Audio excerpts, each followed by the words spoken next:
हिला दिल बनी देख जानता नहीं कि एकदम घबरा जेबे का चीज हवे। तो एकदम मार्केट के हिला दी, ऐसा चीज बा ना कि पूरे मार्केट से हिला दी देख, ठीक बा ना। आ कुछ दुकानदार देख के हिल जाइए कि भाई का चीज ला दले बने, तो ठीक बने तो देखा जाना का चीज है, कमेंट में करा जान जल्दी जल्दी। हमारे वीडियो के आगे बढ़ने से पहले कमेंट करा जान का चीज है।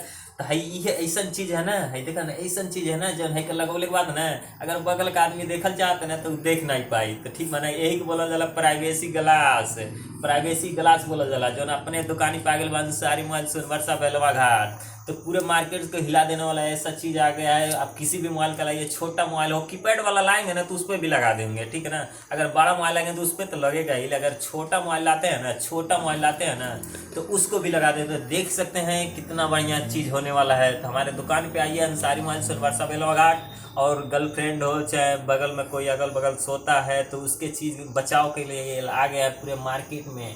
हमारी दुकान पे आ गया है प्राइवेसी ग्लास। तो थैंक यू, हमें फॉलो कीजिए और भी वीडियो ऐसा जानकारी मिलता रहेगा।